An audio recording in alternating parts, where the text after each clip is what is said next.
Love has always traveled in strange directions, turning a single holiday into a living, breathing story. If you listen closely, you can hear the echoes of footsteps across centuries, the soft rustle of parchment, the hum of trade winds, the ping of a distant notification, and the shared ache that says, "I see you." Today we explore Valentine's Day, 5 moments when romance learned to breathe a little differently. It's not a fairy tale with a guaranteed kiss. It's a human tale, messy and tender, about how devotion survives change, how tenderness grows when courage appears, and how love can emerge in the most ordinary corners of life.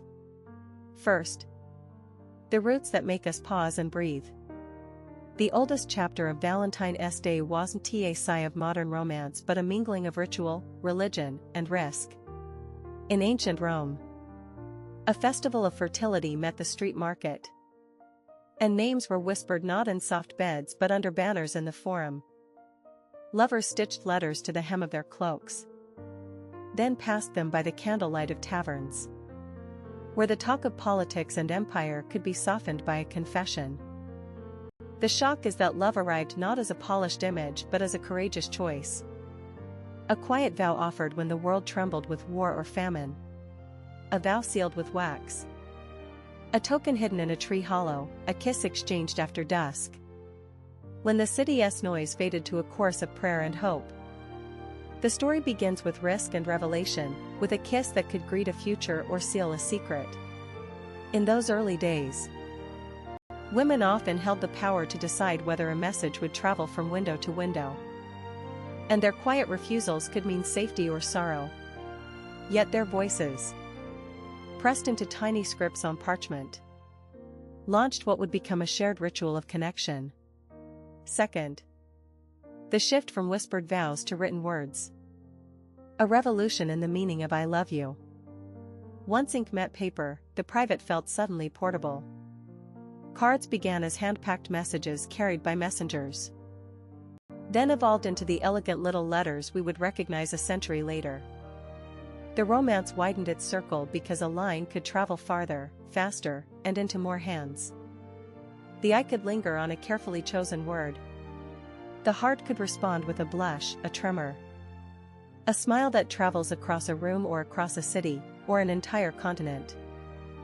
The gift of the card was simple, a boundary dissolved, a conversation invited, a moment chosen rather than improvised. It was a practical magic, a little piece of art that could outlive a moment's mood and become a memory folded into a drawer, a diary, a memory archive. As printers spread across towns and ships carried the news of romance from port to port, lovers learned to trust the power of handwriting the way ink can tilt a whole future toward tenderness. Third, the globalization of affection. When Valentine's Day learned to borrow from every coast and culture, trade routes carried not only spices and silk but symbols of care. A bouquet that traveled from one harbor to another. A lace trim that wrapped a secret message.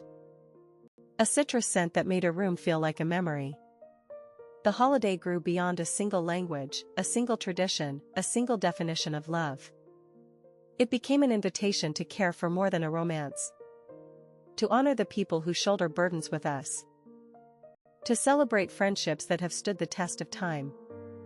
The shock here is not merely novelty but solidarity, love as a shared language, a cooperative project across borders, a reminder that tenderness can be a universal currency in moments of fear or scarcity. In some places, the day becomes a gentle rebellion against isolation, a reminder that companionship is a form of bravery. Yet globalization also brought complexities. Adoration could become commodified, and the gaze of the market could blur the intimate truth of a private heart's desire. The challenge then becomes choosing meaning over noise. Choosing to say "I see you" in ways that honor the other person's life, not just a moment's trend. Fourth arrives with the glow and glitch of modern technology. The telegraph, then the telephone, then the internet, distilled time and distance until little green bubbles could glow with a single word, "I miss you." The digital era turned romance into a living, breathing stream. Quick flares of affection that could be broadcast to a wide audience. Hordes of admirers who could weigh a relationship by its online mise en scene. The tempo of a day set by notification chimes. But the gift and the danger are the same. Speed can either sharpen presence, or we fall into the trap of chasing the perfect moment, the photo that captures the kiss while forgetting the slow, stubborn evenings that build trust. So the fourth shock teaches a quiet, essential lesson: the heart is not a click, but a craft. To love well in a digital age means carving out ritual, choosing to listen, and making room for silence as well as celebration. And yet, the glow of screens can illuminate a long-distance whisper, turning a late-night confession into a sunrise shared across continents. It's not about replacing heart with data, but about allowing data to carry heart further, if we're careful with how we use it. Fifth, the most hopeful shift: the expansion of Valentine's Day to include every kind of love and every kind of life. This isn't a retreat from romance, but an embrace of it in its full spectrum.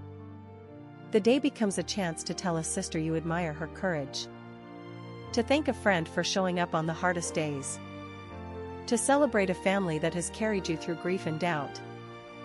It invites self-love as a daily practice. A gentle revolution that says you deserve tenderness, you deserve grace.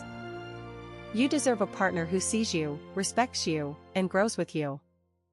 The romantic story remains central, but the frame widens: consent, vulnerability, and ongoing choice become the anchor. Love is not a once-for-all event. It is a practice of showing up, again and again, even when fear returns or life grows complicated. And in this wider circle, heartbreak can become a slow healing, faith can become steadiness, and hope can bloom in the cracks of ordinary days. The threads of these 5 shocks weave together into a single tapestry.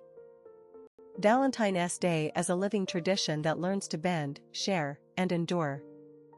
It invites us to bring our imperfect selves to the table and to trust that love can mature without losing its spark. It invites us to tell truth with tenderness, to forgive the missteps of the past, and to choose one another with kindness even when the world feels uncertain.